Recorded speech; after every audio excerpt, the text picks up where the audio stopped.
And we cannot say how much we love you and how much we appreciate what you do for us. And I want to make just a quick personal thing about John.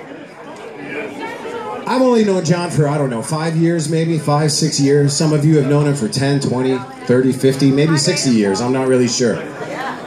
But I know one thing. And I know one thing about life, and I think each one of you is going to be able to understand and appreciate this. That John was playing music, and he was making music, and creating guitars, and teaching the masses, and just sharing the love.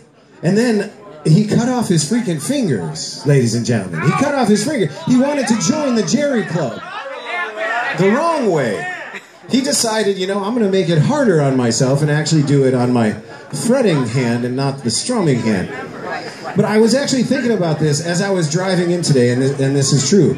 I thought to myself that if something like that were to happen to a guy who plays guitar, you really have two choices. You can either say that my ship is sunk and the glory days were great and I enjoyed playing, but it's just not going to be the way that it was. Or you can fight through that dark time, you can relearn things, and you can re-energize yourself and create something brand new and learn how to work with the new abilities. And just how much the Noodles and John and their music and all of this community has meant to me personally, I just can't say thank you enough to John for fighting through that and saying, I'm going to play the music. Because it could have gone either way. And I just can't say how proud I am and all of you and your friends for doing it and being here every single week, and we love you for that. So thank you very much, John, from the bottom of my heart. Okay, with that, we do have this wonderful place that we're here. We would not have this roof over our head if it was not for the lovely Gina. So let me hear it for Gina, because she's the one that helps us have the party place that we have here at Cactus Jack's every single Sunday. So Gina, I'd like you to come up to the stage right now and get this party rolling for us, would you? Hello, Cactus Jack's. I have to tell you, I am so honored to have JR as my friend. And most of you probably don't know this, but he's also been my mentor. He's helped me from the day one when I bought my first little bar and I was 28 years old. And JR came up to me and he said, hey kid, you know, you could really zap this up if you could get a sound system. And he showed me so many ways to be a better music club owner. And there's so much I could tell you that you guys don't know. When the Salem first left and we went to Mill Avenue, it was JR that helped me with the loft. He said, we can do this here. Look, we're on Mill Avenue. Yeah. And then we got our sail in back, and I had such a beautiful partner, Rico, there with me. And we had some of our, yes, we had such a great time at our second round of sailing, and our family. JR said to me, he says, you know, Gina, it's just not about this music. Do you know the Grateful Dead? And I go, not really. He goes, it's about the people. The coolest people come to Grateful Dead shows. It's obvious. And I'm just so honored that he's created such a great community of music lovers and friends, and everybody here, it just proves that. And so I'm just super excited that we have this special moment to tell JR just how much we feel about him and some very special people. So Ken?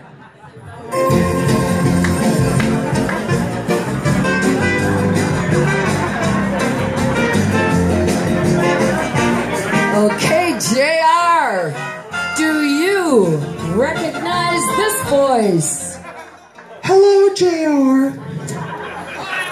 JR, I bought a guitar from you many years ago, and I still can't tune it properly.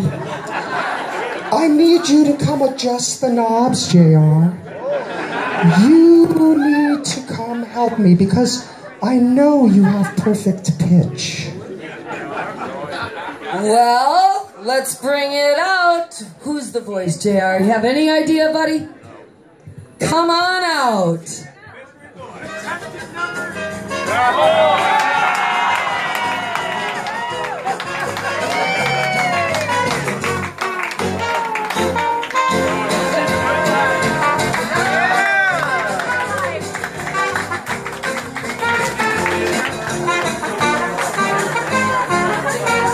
This is Gino, you all, and he was our first ever drummer.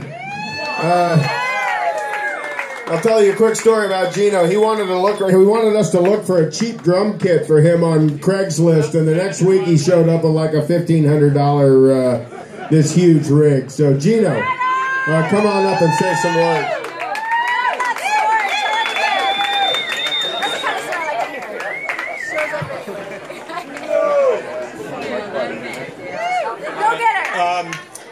Can everybody hear me okay? Yes, sir. Yeah, this is my normal voice.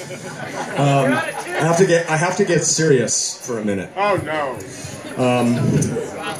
no. Many of you have known JR for quite some time, but I've known JR since he was a juvenile. In fact, I knew JR when he was a juvenile delinquent because I was JR's parole officer. Show of hands, how many of you knew that JR was ever on parole? When JR first started working at Roberto Van, which was then down at South 16th Street in the barrio, right? I used to do job checks on John. I'd drive down there and would walk into the office, and there'd be some young guitar building students there. They had no idea who I was, and I'd walk in wearing a nice set of business clothes. And I'd go, could you bring John Reuter out from the back, please? Tell him his parole officer is here. But he successfully abided by all of his conditions of parole. And so now I'll give you the quick history. I don't want to steal other people's thunder, but I first met JR at a park at 5th and Hardy. And in fact, my girlfriend Nancy is here, and we drove by the park at 5th and Hardy today because I wanted her to see where I first met John. This is where we used to play Frisbee. Super Bob Lounge is gone. I drove her by the house on 5th. It's been leveled. There's no longer the place that we originally played in. The original name of the band, okay, you ready? When we first started playing, first of all, John, this is how it happened. It was 140 degrees outside in Phoenix in July. 1983, I believe, and we could not go outside, and JR looked at me and he says, you know, I think I'm going to learn how to play guitar. And I looked at JR and I said, I think I'm going to learn how to play drums. And that was sort of how it started. And we used to play down in this basement in JR's house. It was the only house probably in Phoenix that had a basement. And we were so bad. I mean, we were bad. The name of our band was The Barking Spiders. And that name was so fucking appropriate, let me tell you. And we would do 45 minutes of Dark Star reggae. We took Dark Star and turned it into a reggae. It was awful. It was awful. Fast forward ahead. JR, many of you, I don't know how many of you know that JR is totally self-taught as a guitarist. Have you ever taken a guitar lesson, my friend? Never. When JR first started playing, he used to say all the time, oh, I'm never going to be able to play this song. Like I heard you guys playing Bird Song. And I used to tease JR all the time, right, Kim, about the 11. Oh, it's too hard. I'm never going to be able to learn those songs. Never going to be able, never. And he has learned, not only learned them all, but to me as a dear, John's a brother to me, a dear friend. Yeah. He plays those songs with such feeling and such truth. Love you, man.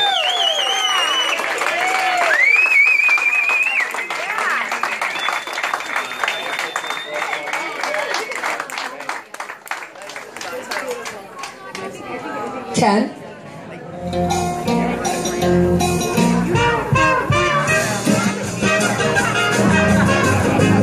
I love this song, by the way. You know, I've never been out in the dating game, but this is as close as it gets. All right, JR, do you recognize this voice? Hello. I have known JR for over 35 years. I often say before he was famous, don't want to give him a big head, but first time I saw him was at Ventura County Fairgrounds, and Jerry was on fire with the dead, and we got lost, and my girlfriend got drunk. All right. Do you know who that is, JR? All right, come on up. The price is right.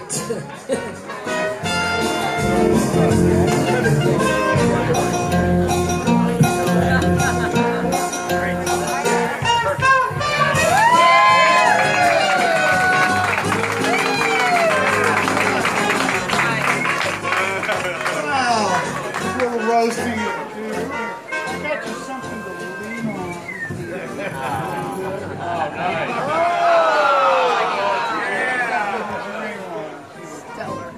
Whoa, bang.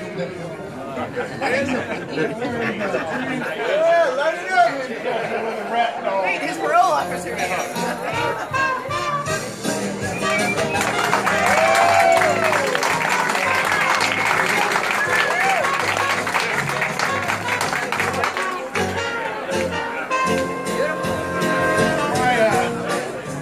My daughters really love JR,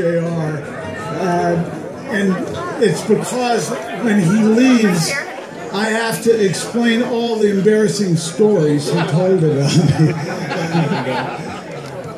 JR, I wish you the best, and keep on making the good music and the instruments, and we love you, man. Yeah. All right.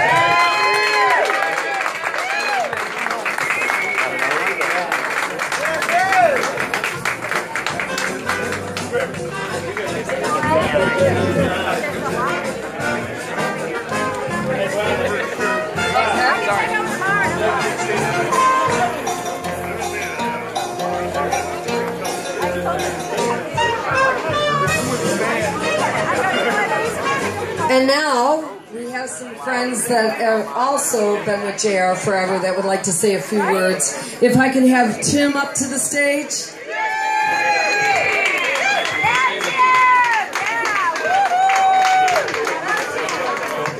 There's not much really to say. I mean, love.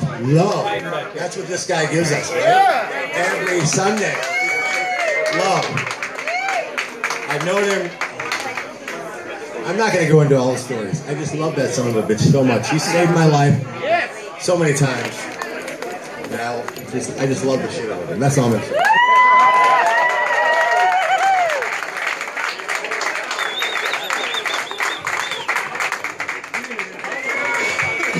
Yeah, we've done that already. I think Danny wants to talk. Why don't you wait for Gina?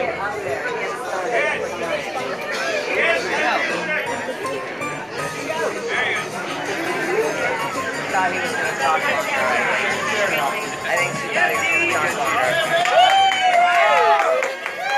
Exactly. Where'd Gina go? She went back to school.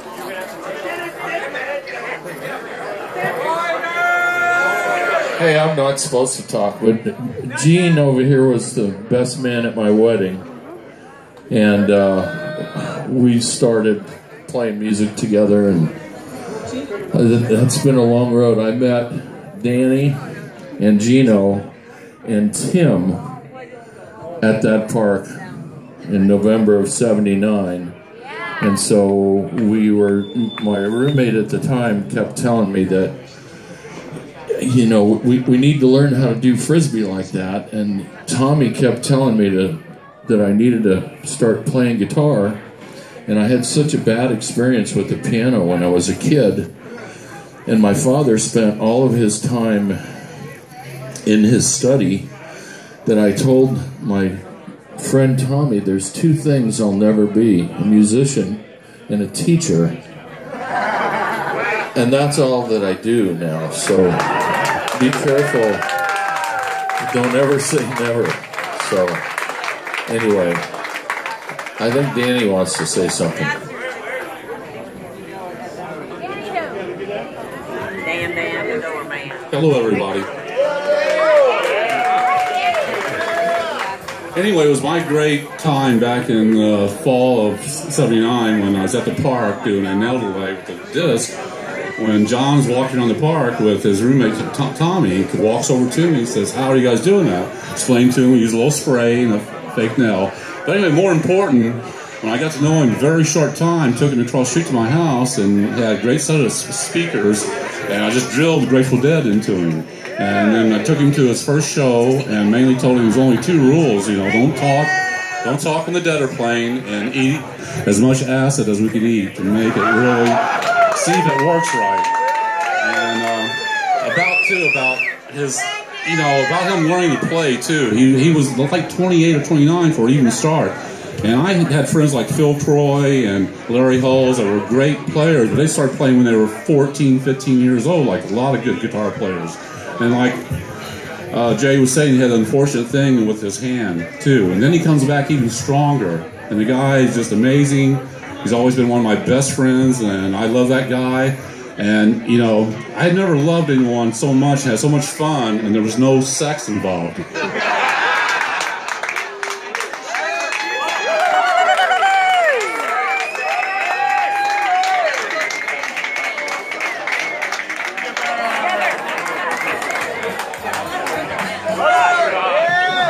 Oh my God. All I want to say, I've known John a long time. I consider him one of my best friends, unfortunately. Just a few little excerpts. On my wedding day, doing the dance and everything, John walks up and says, "Here, here's a bag." There you go. Nice.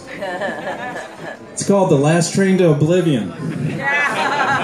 So needless to say, on my honeymoon, basically it was Cheese Whiz and Stoned to the Bejesus. Thank you, John.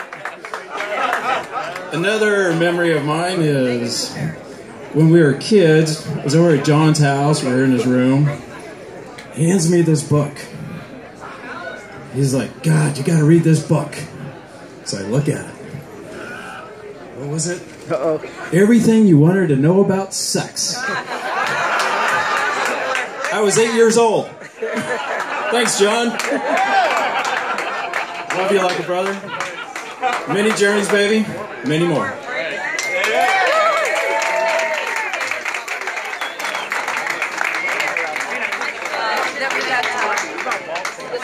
The sister speak? Okay, call the sister up. What do you think about waffles?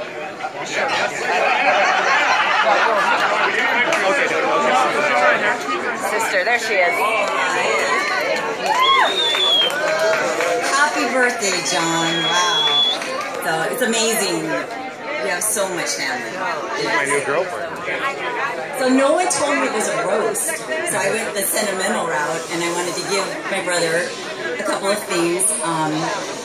But it just kind of, I don't want to cry. It's a badge that's a life-saving badge that his father earned in Mason City, Iowa, because he was a lifeguard. And, I think your story and everything you've gone through and strength and being able to carry on and build a life that you have, I don't know, it's strength for me, and it just kind of symbolizes life-saving for me. So I appreciate that.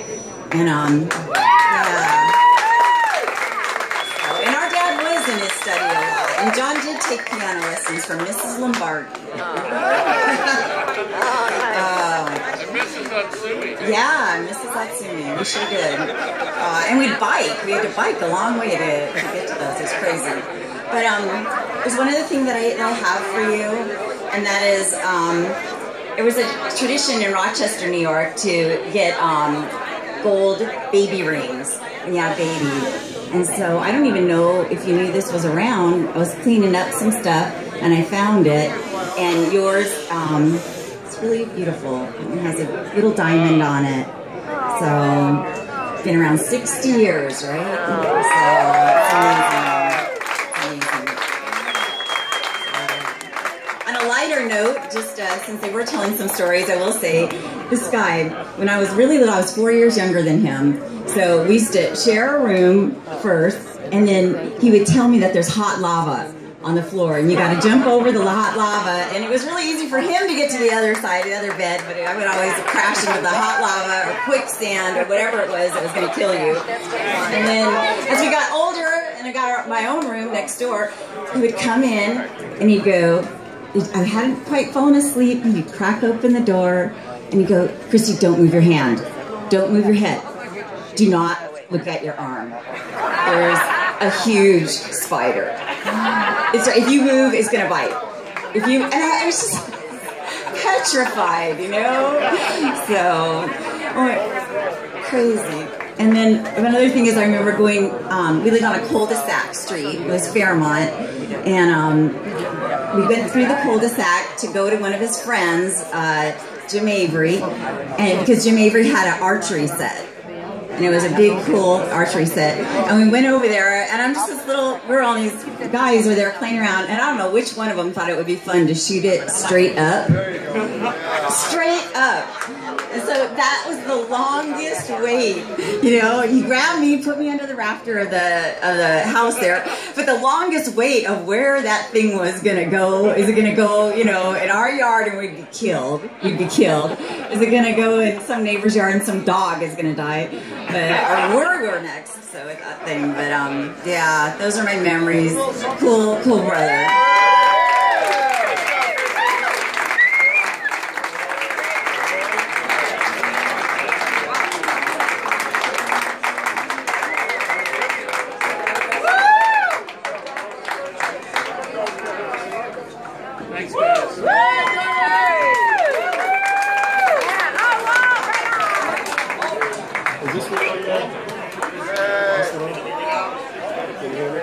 No. All right. I was told to be short and sweet. I'm not that short, but I can try to be sweet. JR, thank you for everything that you do. Happy birthday to you. And keep on doing what you do, because you being you've touched the lives of so many people that are out in the world making guitars so that other people can play their music, just because that's what you do. And I'm proud to be your friend. I'm glad to be here today to wish you a happy birthday, man, and many more.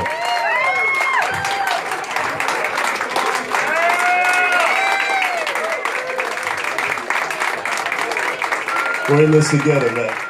Hey, go. Holy snookers. I'm going to be very short and sweet here, ladies and gentlemen. I learned that from Walt Richardson. So, long story short, John Reuter and I almost weren't even friends. Because I've been playing my little Grateful Dead tunes, and someone comes up to me and says, hey, there's a band called the Noodles, need a keyboard player.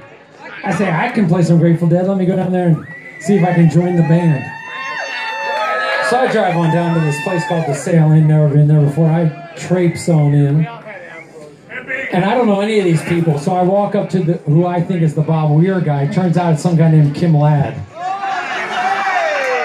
And I'm like, hey, Bob. He's like, it's Kim. I'm like, okay. Hey, Bob.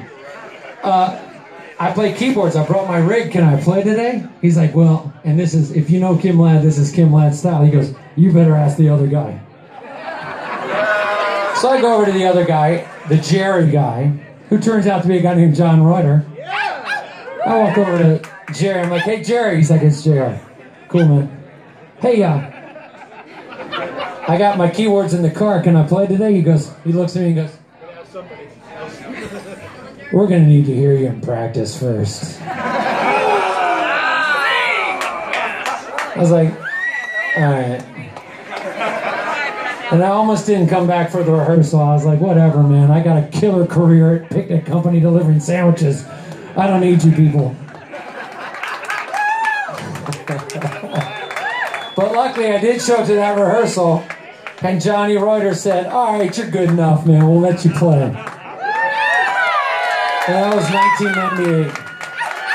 That was 98. Wait a minute, sit down. Get away from me.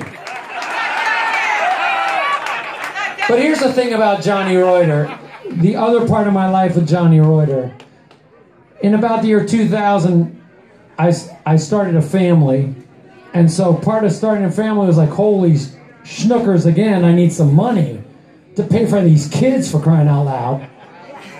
So I better get myself what they call in the biz a real job. And for whatever reason, I decided to get a teaching job.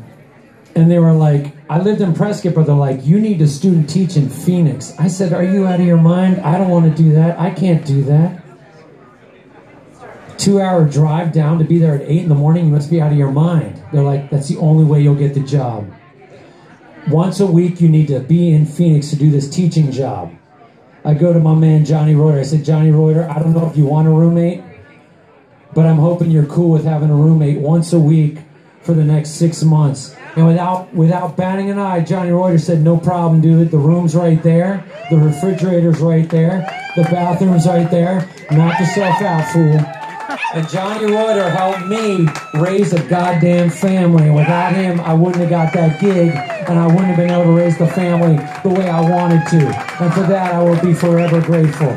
That's Johnny Reuter, ladies and gentlemen.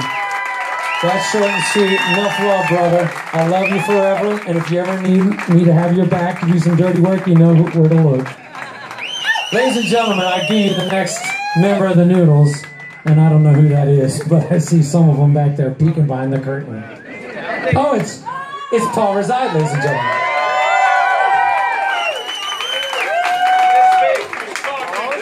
What is this? Oh, yeah, right. Happy birthday,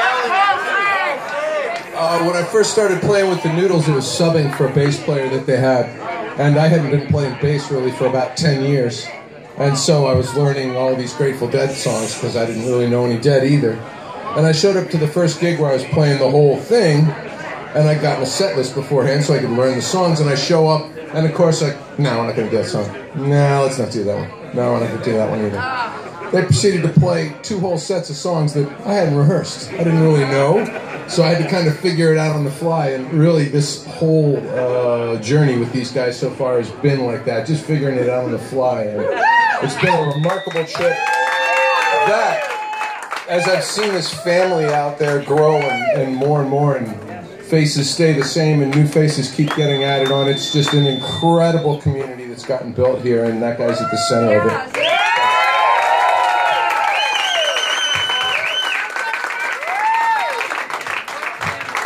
All right, I'll be quick. No, I will. I'll be quick. JR, now listen. Bigger than this music is the love I have for this guy. He is my best friend in the band. I love all you guys, but sorry, JR is my best friend in the band. Elliot's a very close second. But here's the thing, Elliot didn't even want me in this fucking band first. But, you know, I'm the new guy in the band, almost 11 years in the band. And I came to the loft, and Danny was standing at the door, and I said, hey, you know, he goes, you're a drummer? And I said, yeah. He goes, do you know any Grateful Dead? I go, yeah, dude, I know some Grateful Dead. He said, well, we're not, don't say anything, but we're kind of looking for a drummer, and go ask the big guy if you could sit in and play, and don't tell him I told you. So, Corey Yardley, if he's here, I don't think he's here, but Corey was sitting in that day, and I said, hey, Corey, you know, you mind if I sit in? And he goes, no, man, not at all. I go, well, do you want this gig? Because I heard they need a drummer. He's like, well, I kind of got, I go, okay, cool. That's all I needed to hear. So I sat, he goes, just don't show me up. And I said, dude, I don't know. So I sat in and played, and it was supposed to be a song or two, and it turned out to be probably an hour and a half.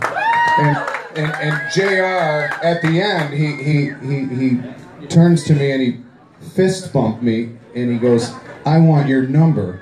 And I got a little turned on. And I said, well, I want to be in this band. And 2 weeks later, I was, much to the dismay of Elliot. But we've grown very close over the years. You know, JR, I love you. I mean, I just love you.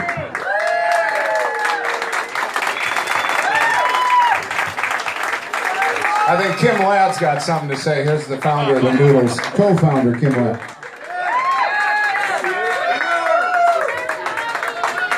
Hey everybody, I'm just going to give a quick little history lesson here about the Noodles and the way this all started for us.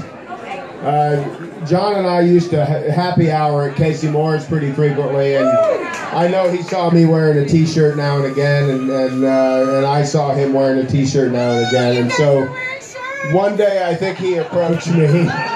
And he said, "Hey," he said, "do you know any tunes?" And I said, "Well, yeah, I know a couple tunes." And he said, "Well, let's go over to my house and noodle." That's how it all began. Let's go to my house and noodle. And he lived right around the corner. I lived kind of sort of right around the corner as well. But we went over to his place, and there was just the two of us the first night. We played some songs. We drank some drink. We had drunk some drink prior to drinking the drink that we drank when we drank the drink at his house.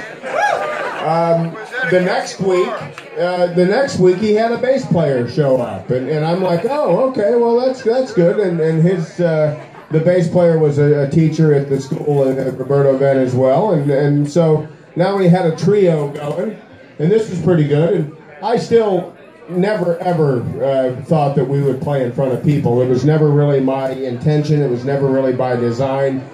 Pretty sure he had that in mind, but I didn't. And it was maybe 2 weeks later we brought in a drummer, and our first drummer was a bartender at Casey Moore's. His name was Jerry, oddly enough. And we all took on names of noodle names. We took on various pastas, and Jerry had his head shaved, so he was of course angel hair. Rigatoni. Chris, our bass player, was Manicotti or something. Mastacholi. And I chose Elbow for my name. I've actually got it embossed right here on my little ears thing. Elbow Noodle, it says on here. So, maybe 6 weeks later or so, Gino had joined the band. Our Jerry had moved on to parts unknown. Gino had joined the band. As I mentioned before, he said he wanted us to keep a lookout on the Craigslist locally for a used drum kit for him to play. And we were like, okay, yeah, we'll do that. We'll look for something cheap. And the next weekend he came up and he had like a Rogers, the vintage Rogers set that was $2,000 or something. I don't know what it was. But he just went ahead and bought like the top of the top. I don't know. So that was kind of funny. But that's how this all began. Our very first show was in John's backyard. Gino was on the drums. Chris was on the bass. We wanted to play in front of friends to see whether or not we sucked. And so we invited a bunch of friends over, and they said, no, you guys don't suck. This is pretty good. Then we went to Gina and said, Gina,